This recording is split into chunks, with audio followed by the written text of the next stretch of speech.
எடுப்பு சாப்பாடு எடுத்துகிட்டு வீட்டு வாடகை கொடுக்க முடியாமல் படுத்து கிடந்த இந்த அரணையூர் சைமனுக்கு எவ்வளவு ஏறக்குறைய இன்றைக்கி அவர்கிட்ட ஒரு 1000 கோடி இருக்குது. இதான் தமிழனுடைய கட்சி. விபச்சார தரகனை விட மோசமாக இருக்கு. விஜயே செலவு பண்ணி 100 பஸ் எடுத்து கொடுத்து அத்தனை கூட்டம் வந்து எங்கே இறங்குச்சு? ஏர்போர்ட்டில். தைரியம் இருக்கா? நான் கேட்குறேன். இப்போ அறம் தமிழ் சேனல் வழியாக விஜய் பார்த்து கேட்குறேன். 300-400 ஏக்கரை மடக்கி வச்சிருக்கு. 2 தாசில்தார் மர்மமாக செத்து போயிட்டான். கலெக்டர் விமான நிலையத்துக்கு நில ஆர்ஜிதம் செய்து கலெக்டர் விரட்டப்பட்டார். எப்படியாவது அதிமுக விலை பேசி வாங்கிவிடும். யார?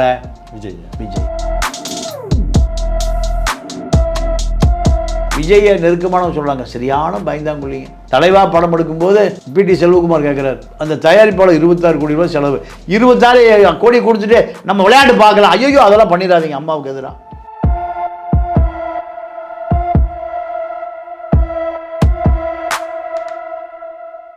அறத்தமிழ் நேயர்களுக்கு இனிய வணக்கம். நடப்பு நிகழ்வுகள் குறித்து பேசுவதற்கு மூத்த பத்திரிகையாளர் திரு தமிழா பாண்டியன் அவர்கள் இணைந்திருக்கிறார். சார் வணக்கம். சார், இப்போ விஜய் அவர்கள் வெளியிலே வர்றதில்லை, வீக்கெண்டு மாநாடு போடுறாரு, ஒர்க் ஃப்ரம் ஹோம் இப்படிலாம் சொன்னாங்க. வந்தார், பேசிட்டாரு, அரியலூர்லேருந்து பேச ஆரம்பிச்சிட்டாரு. இப்போது தொடர்ந்து அவர் திட்டமிட்டு போயிட்டுருக்கிறார். இப்போது இந்த பயணத்து அதிமுக திமுக அவர்கள் அமைதியாக இருக்கிறாங்க. அவங்க தான் ஆண்ட கட்சி, ஆளுங்கட்சி. ஆனால் திரு சீமான் அவர்கள் ரொம்ப அடிக்கிறாரு. அது இன்றைக்கி வாடா போடலாம் பேசியிருக்கிறாரு கோயம்புத்தூர் ஒரு மீட்டிங்கில். நீ எதுக்குடா வந்த அப்படின்லாம் பேசுகிறது, எப்படி பார்க்குறீங்க? இல்லை, சீமானை பொறுத்த வரைக்கும் திராவிட இயக்கத்துக்கு திமுக அதிமுக எதிராக சீமானை 2009 ஈழப்பிரச்சனை முடிந்ததுலேருந்து இன்னைக்கு வரைக்கும் விஜய் விக்கிரவாண்டி மாநாடு வரை சீமான் தான் திமுக எதிர்ப்பாளர், திராவிட இயக்க எதிர்ப்பாளர், பெரியார் எதிர்ப்பாளர். முதல்ல அவர் தான் ஆதரவாளர். ஆமாம். இப்போ விக்கிரவாண்டி மாநாட்டுக்கு பிறகு சீமானுடைய வாக்கு வங்கி அப்படியே சரிஞ்சு விஜய்க்கு போயிடுச்சு. இதனுடைய விளைவு அவருக்கு பழைய டிமாண்ட் இல்லை. சீமான் கட்சி ஆரம்பித்த காலத்தில் அதிமுக தான் சீமானுக்கான நிதி உதவி. 2011 தேர்தலில் ஜெயலலிதா தான் இலை மலர்ந்தால் ஈழமே மலர்னார். அது அவருடைய பாலிசி. இலை மலர்ந்தது, ஈழம் மலரில் ஒன்றும் இல்லை. இப்படியான தொடர்ச்சியாக அவர் ட்ராவல் பண்ணுறார். திமுக எதிர்ப்பு என்பது தமிழ்நாட்டில் ஒரு பெரிய அசட். அது இந்த கொள்கையில் இப்போ ஒரு தடுமாற்றம். என்ன தடுமாற்றம்னா, விஜயலட்சுமி வழக்கு தலைக்கு மேலே தொங்குகிற கத்தியாக மாறிப்போச்சு. அரசு தரப்பு உச்சநீதிமன்றம் வரை இந்த வழக்கு எடுத்துகிட்டு போயிடுச்சு. எடுத்து கொண்டு போய் இப்போ நீங்கள் மன்னிப்பு கேட்கணும் அப்படி சொல்லியிருக்கேன். ஆமாம், விஜயலட்சுமி மன்னிப்பு கேட்கணும்னு. இப்போ இதெல்லாம் ஜெயலலிதா ஆழத்திலிருந்து இந்த விஜயலட்சுமி வழக்கு இருக்குது. ஜெயலலிதாவை ஆதரிப்பதற்கு காரணமே இந்த விஜயலட்சுமி வழக்கு தான். விஜயலட்சுமிக்கு ஒரு 2-3 கோடி கொடுத்தாலும் நம்ம செட்டில் ஆகிடும். அது கொடுப்பதற்கு கூட மனசே இல்லை. காரணம், மனதிலேயே வறுமை. இன்னைக்கு பல 1000 கோடி சேர்ந்துருச்சு. பண்ணை வீடு, 25 கோடி ரூபாய்க்கு பண்ணை வீடு, ஒரு 10 வெளிநாட்டு காரு, 20 பவுன்சர், ஒரு ஆளுக்கு 1 லட்ச ரூபா சம்பளம், 20 லட்சம். இப்படி மாதம் அவர் லைஃப் ஸ்டைலுக்கு 50 லட்ச ரூபா வேணும். எடுப்பு சாப்பாடு எடுத்துகிட்டு வீட்டு வாடகை கொடுக்க முடியாமல் படுத்து கிடந்த இந்த அரணையூர் சைமனுக்கு எவ்வளவு இன்றைக்கி சொத்து? தமிழ் தேசியங்கிற அரசியல் எவ்வளவு அரசியல்? ஏறக்குறைய இன்றைக்கி அவர்கிட்ட ஒரு 1000 கோடி இருக்குது. ஈழத்தமிழன் கொடுத்தது, கனடாவில் இருக்கிற புலிகள் ஆதரவாளர்கள் கொடுத்தது, இவ்வளோலாம். அப்போ இந்த பணம் எல்லாமே எடுத்து தான் கட்சி நடத்துகிறேன்னு. ஆமாம், ரேஷன் கடைக்கு தான் அரிசி வாங்கிட்டு இருக்காரு. ரேஷன் கடைக்கு தான். எனக்கு தெரிஞ்சு துணை நடிகைகளுக்கு மட்டும் பெங்களூரில் போய் அபார்ஷன் பண்ணி கட்டி கொடுத்த வீடு, வாங்கி கொடுத்த சொத்தை பல கோடி எனக்கு தெரியும். எங்கெங்கன்னு நான் சொல்லட்டுமா? இது உங்கள் ஒரு வேலை நீங்கள் சொல்கிறது அப்படி ஒரு வகையில் உண்மையாக இருக்கும் பட்சத்தில் துணை நடிகைகள்லாம் கொடுக்குறவர் ஏன் விஜயலட்சுமியின் மீது தராமல் போகிறதுக்கு ஏதோ ஈகோ பிரச்சனை, சண்டை அந்த மாதிரி இருக்கலாம் இல்லையா? இல்லை, ஈகோ பிரச்சனை சண்டைங்கிறத விட உனக்காக பல முறை அந்த பொண்ணு கரு கலைச்சதாக சொல்லுது. அப்போ உனக்கு நீ சராசரி மனிதனே அல்ல. ஒரு சராசரி மனிதனாக இருந்தால் நீங்கள் அந்த பொண்ணை கல்யாணம் பண்ணியிருப்ப, இல்லையா அதை செட்டில் பண்ணியிருப்ப. பல தலைவர் தமிழ்நாட்டில் ரகசியமாக வச்சு நடத்துகிறான். ராமதாஸ் 1 நாங்கள் 2 நாங்கள் 3 இப்போ 4 ஓடிட்டுருக்கு. அப்போது அதெல்லாம் வெளியே வராமல் பார்த்துட்டாரு. நீ பார்க்கலையே, நீ ஒரு கட்சி தலைவர்னு சொல்கிற கேவலமாக இல்லையா? பாலியல் குற்றவாளி நீ. வடசர்வாக்கம் போலீஸ் ஸ்டேஷனில் கட்சிக்காரனை பூரா வர சொல்லி வாட்ஸ்அப்பில் அனுப்புகிறேன். கட்சிக்காரன் பூரா வடசர்வ ஸ்டேஷனில் வந்து நிற்கிறான் உன்னை காப்பாற்றுறதுக்கு. இதான் கட்சி, இதான் தமிழனுடைய கட்சி. விபச்சார தரகனை விட மோசமாக இருக்குது. அப்போது வழியே இல்லை. இப்போ இந்த வழக்கு திமுகவும் சரி அதிமுகவும் இந்த வழக்கை நீர்த்து போக விடாமல் பார்த்து கொண்டது. எத்தனை வருஷமா? 2010 5 வருஷமா. திமுகவும் அதை அப்படியே வச்சுருந்தது, அதிமுக அப்படியே வச்சுருக்கு. இதுதான் சீமானுடைய அரசியல் வாழ்க்கை முடிவுக்கு வர்ற கதை. இப்போ சுப்ரீம் கோர்ட் நிற்குது. திமுகவை ஆதரவாக விஜயை எதிர்க்கணும். இது அசைன்மெண்ட். இப்படியாவது முதலமைச்சரை பார்க்கணும், துணை முதலமைச்சரை பார்க்கணுன்னு தயாரிப்பாளர் காமாட்சின்னு ஒருத்தர் இருக்கார். அவர் மூலம் உதயநிதியை பார்த்து ஸ்டாலினை பார்த்தாச்சு. ஸ்டாலின் கொடுத்த அசைன்மெண்ட்டு தான் விஜயை தொடர்ந்து அடிக்கணுங்கிறது. அப்போ அதை அடிச்சிட்டு இருக்கார். அதுதான் அவருடைய நிலைமை. விஜயினுடைய அந்த மாநாடு, அவருடைய பேச்சு நீங்கள் எப்படி இருக்கும், என்ன மாதிரியான பாதிப்பு உருவாக்கும்னு நினைக்கிறீங்க? நீங்கள் இப்போ அவரை பொறுத்த வரைக்கும் திருச்சி மாநாட்டுக்கு ஏறக்குறைய பல மாவட்டங்களில் அதாவது ஒவ்வொரு மாவட்டத்துலேயும் திருச்சி மேற்கு கிழக்கு ஸ்ரீரங்கம், அதே போல் அவருடைய அந்த கூட்டத்துக்கு வந்த பக்கத்து மாவட்டம் சிவகங்கை, புதுக்கோட்டை, திண்டுக்கல், கரூர், பெரம்பலூர், தஞ்சாவூர், காரைக்குடி, திருப்பத்தூர் எல்லா மாவட்டங்கள்லேயும் விஜயே செலவு பண்ணி 100 பஸ் எடுத்து கொடுத்து அத்தனை கூட்டம் வந்து எங்கே இறங்குச்சு? ஏர்போர்ட்டு டு மரக்கடைக்கு 20 நிமிஷத்தில் போயிடலாம், 20 நிமிஷத்தில் போயிடலாம், 10 நிமிஷத்தில் போயிடலாம். அப்போ இந்த கூட்டத்தை எங்கே வந்து இறக்குனாங்க? ஏர்போர்ட்டுக்கு முன்னாடியே. ஏர்போர்ட்லேருந்து மரக்கடை வரைக்கும் அவருக்கு அந்த பஸ்ஸில் தலையே காமிக்கல. என்ன பண்ணார்? பஸ்ஸுக்குள்ளேயே இருந்துட்டார். இதெல்லாம் ஆன்மீக வழிகாட்டுதல். அவருக்கு யாருன்னு கேட்டிங்கன்னா கடலூர் சந்திரசேகர். அவர் சொல்கிறது அப்படியே கேட்குறாரு. இதுக்கு புஷி ஆனந்த் தான் காரணம். நீ தலையை காமிச்சிடாதீங்க, நீங்கள் ஏர்போர்ட்லேருந்து மரக்கடை வரை. அது என்ன நல்ல நேரமா? அது என்ன கால்குலேஷன்? நல்ல நேரம் தான், அப்புறம் கெட்ட நேரத்தில் வர சொல்லுவா. அதான் இவ்வளோ பப்ளிக் இவங்களே தான் திட்டமிட்டு திரட்டியிருக்காங்க. ஆமாம். இந்த கூட்டம் பூராமல் பக்கத்தில் இருக்கிற எல்லா மாவட்டங்கள்லேயும் பணம் கொடுத்து அழைத்து வரப்பட்ட கூட்டம். இந்த கூட்டத்தில் வெள்ளத்தில் நீந்தி போவதாக அவர் சினிமா அப்படித்தானே. எல்லாத்துக்குள்ளேயுமே சினிமா இருக்கும். மாசின் படம் ஓடணும், அவ்வளோதான். படம் ஓடணும். இதற்காக திட்டமிடப்பட்ட கூட்டம் தான் திருச்சி கூட்டம். இப்போ இவ்வளவு திட்டமிட்டோம், நீங்கள் மைக்கே வேலை செய்யல. இதுதான் இவர்களுடைய அரசியல் அறியாமை. நீங்கள் எம்ஜிஆரை இவர் தனக்கு ரோல் மாடலாக எம்ஜிஆரை பொறுத்த வரைக்கும் அவர் கட்சி ஆரம்பித்த பொழுது பண்டுட்டி ராமச்சந்திரன் இருந்தார், எஸ்டிஎஸ் இருந்தார், வீரப்பன் இருந்தார், ராஜாராம் இருந்தார். இவங்கெல்லாம் எங்கேருந்து வந்தாங்க? திமுகவிலிருந்து வந்தாங்க. இவர்கள் தான் எம்ஜிஆருக்கு வழிகாட்டிகள். முதல் நாடாளுமன்ற தேர்தல் திண்டுக்கல்ல காமராஜர் உயிரோடு இருக்கார். எம்ஜிஆர் ஜெயிக்கிறார், 2வது இடம் காமராஜ் வர்றார், 3வது திமுகவுக்கு தள்ளினார். இதுதான் எம்ஜிஆருடைய முதல் அரசியல் அடியெடுத்து வைத்த அவருடைய முதல் பயணம். இப்படி உனக்கு ஏதாவது ஒரு வரலாறு இருக்கா? இல்லை. இடைத்தேர்தலில் மிஸ் பண்ணிட்டார். இதே விக்கிரவாண்டியில் அவருக்கு இல்லை, அது தெரிஞ்சு போச்சு. பெருசாக அதில் அவுட் ஆனோம்னா இமேஜ் அவுட் ஆயிரும். அவுட் ஆச்சுன்னா இமேஜ் அவுட் ஆயிரும். விக்கிரவாண்டியில் திமுக ஆளுங்கட்சி அத்தனை வரையும் பணத்தை கொடுத்து பர்ச்சேஸ் பண்ணிட்டான். அதிமுக பயந்துட்டு ஓடி போச்சு. அப்புறம் இப்படி விஜய் நிற்பார். விஜயை பொறுத்த வரைக்கும் நீங்கள் சினிமா கிளாமர் ப்ளஸ்ஸு சினிமா வசனகர்த்தாக்கள் எழுதி கொடுக்குற வசனம். நீ திருச்சிக்கு போன திருச்சியில் நேருவை பற்றி ஒரு வார்த்தை பேசலை. நேருவுடைய சொத்து மதிப்பு திருச்சியே மொத்தமாக அவர் விலைக்கு வாங்கி வச்சுருக்கார். தில்லை நகர்லேருந்து லால்குடி வரைக்கும் அவர் பையன் பெரம்பலூர் எம்பி அத்தனையும் விலைக்கு வாங்கி வச்சுருக்கார். ஏதாவது எழுதி கொடுத்தவனுக்கும் தைரியம் இல்லை, பேசுவதற்கு விஜய்க்கும் தைரியம் இல்லை.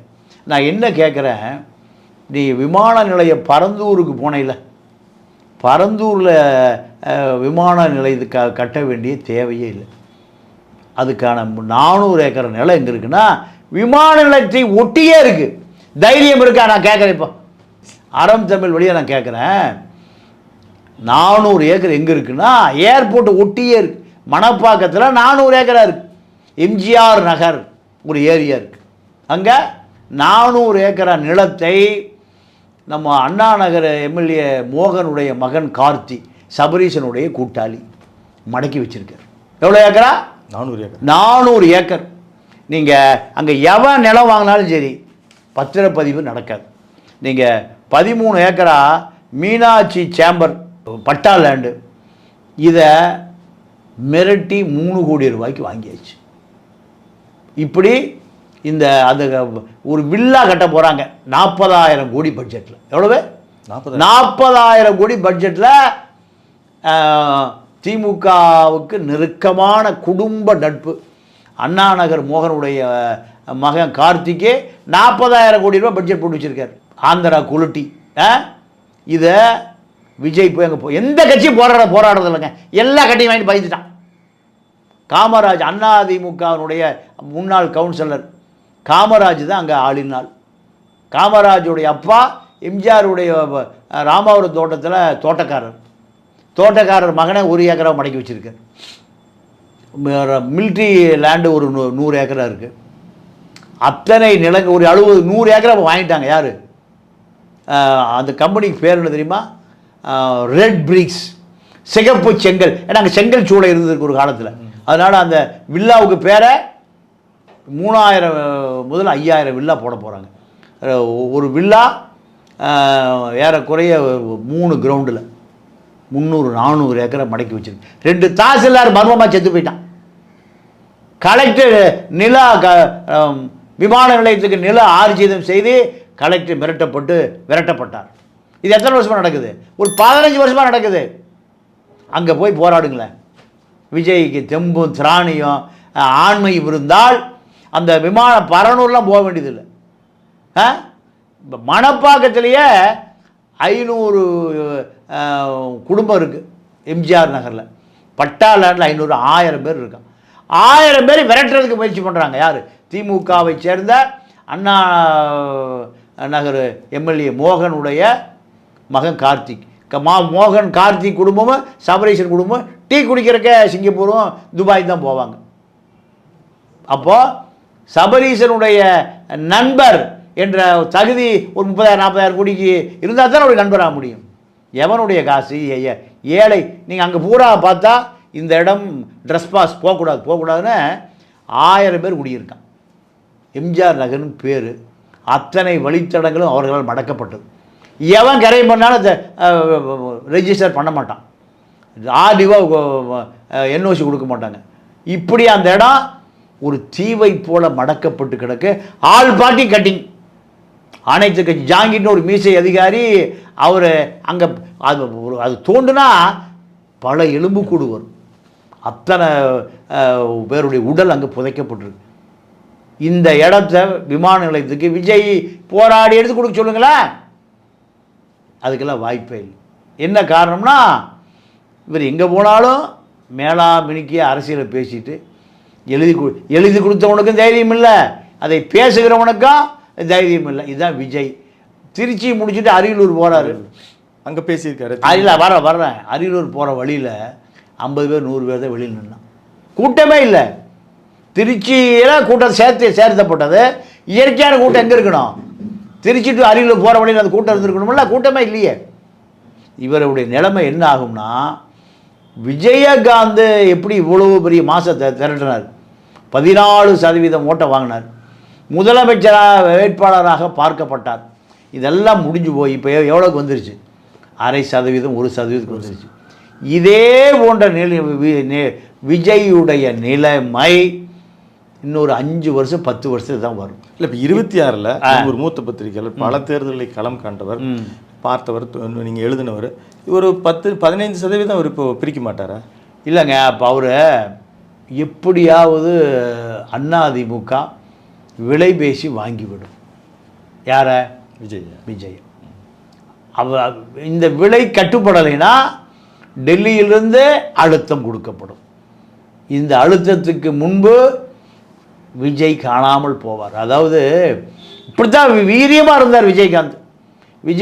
ஒரு வீரியத்தில் 10% கூட இல்லை. இவர் சிரஞ்சீவி இருந்தார், காங்கிரஸில் காணாமல் போயிட்டார். இப்போ விஜயை பொறுத்த வரைக்கும் ஒன்றும் இல்லை. நீங்கள் ஏதாவது ஒரு வழக்கு, சிபிஐ ஒரு வழக்கு, அந்நிய செலாவணி மோசடி வழக்கு, ஒரு வழக்கை பதிவு செஞ்சாங்கன்னா விஜயுடைய ஆட்டம் பாட்டம் அத்தனை க்ளோஸ். நீங்கள் அங்கே இருக்கக்கூடிய ஆட்கள் பூரா எஸ்டிஸ் கிடையாது, ஆர்எம்பி கிடையாது, பண்டுட்டி கிடையாது, அரசியல் வியூகம் எல்லாம் யார்? ஆதவ அர்ஜுனா இருக்கார், அப்புறம் யூக வகுப்பாளர்கள்லாம் வரிசையாக இருக்கிறாங்க. நீங்கள் விஜய் மாதிரியில் பேசும்போது என்ன அவங்க நிலைமை பார்த்தீங்களா? எப்படி இருந்தாங்க? அட்டென்ஷன் நின்று இருந்தாங்க. இதில் அட்டென்ஷன், சேருக்கு உட்காரக்கூடாது. இது யார்? அரேபிய அடிமைகள் கூட கொஞ்சம் உட்காருவான். அரேபிய அடிமை தான் கழுத்தை வெட்டிக்கிறான்னா ஏன்னு கேட்காம வெட்டிடுவான். அரபு ஷேக்குகளுக்கு அடிமைகள் இருந்தான் அந்த காலத்தில். செங்கிஸ்கான் மங்கிஸ்கான்லாம் சொல்லுவோம்ல.